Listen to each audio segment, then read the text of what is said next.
Hey guys, so after weeks and weeks of spring cleaning in the garden, I will finally reward myself with some planting today.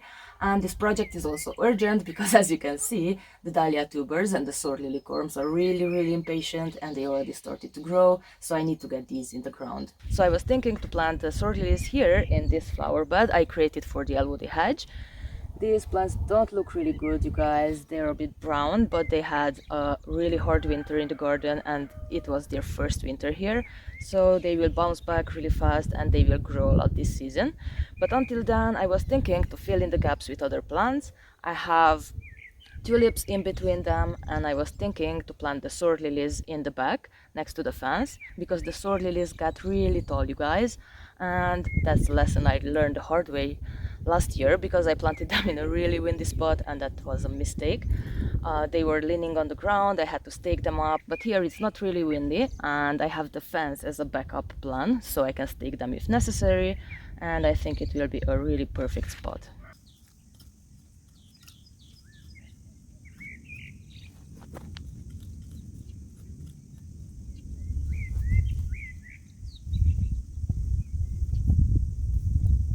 So I have 21 spaces here and 60 corms. I have 7 purple ones here, I bought these last year.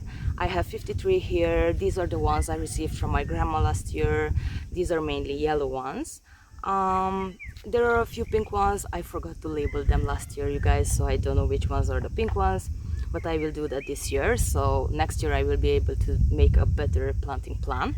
So I was thinking to start with the yellow ones in the middle, the next two will be purples, and all the rest will be yellow again.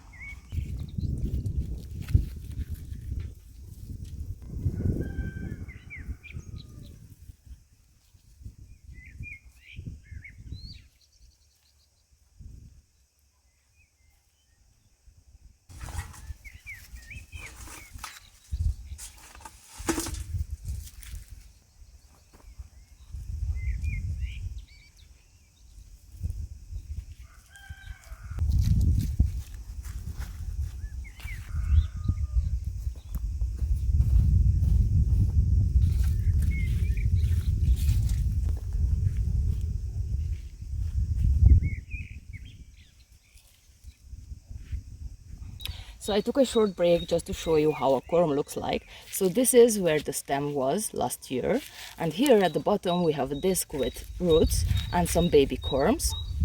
And I want to show you this one too because this is an interesting example. Here is where the stem was last year, and here is where the stems are this year. And this is really amazing because if you would like to take off some of these layers of this coat, you would find already 2 corms. So I will be able to divide these at the end of the season.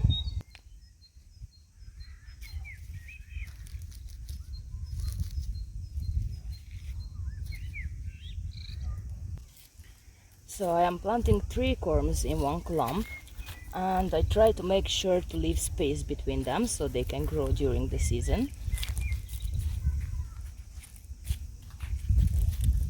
This will be perfect.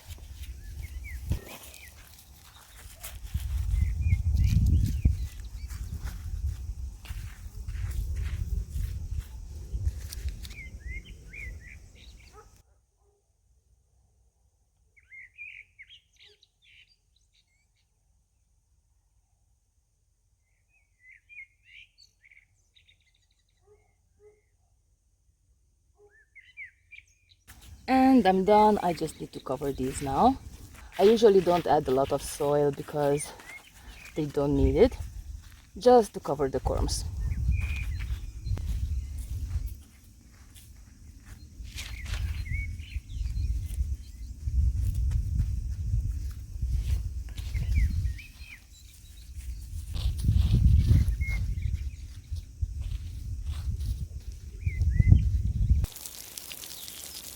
Make sure to always water your plants after planting so the soil can settle around the roots and the roots can start growing. And the possibility of air sockets in the soil is also a lot smaller. Dahlias don't need a lot of water, you guys, so I dug the holes away from the drip lines. These plants are perfect for gardens where there is no watering infrastructure. They usually do just fine with the amount of rain that falls during the year. So I have 2 dahlias here. I have cafe au lait here, and this one is called Lilac Time. I won't divide these this year, you guys. These are pretty young. I will let them be, and we'll divide them next spring.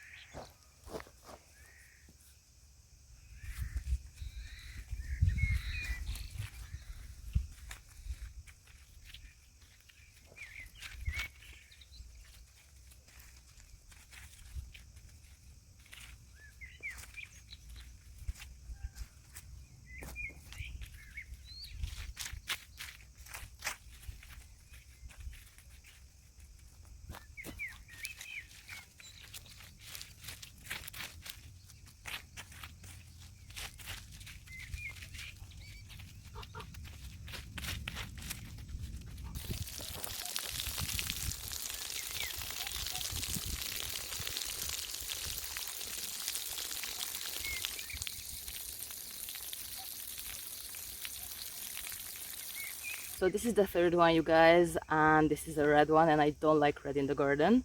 And ironically, this is the one that already started to grow, but I will plant it in a pot and will give it to a friend.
That's it for today. Thank you a lot for watching, you guys. See you in the next one. Bye.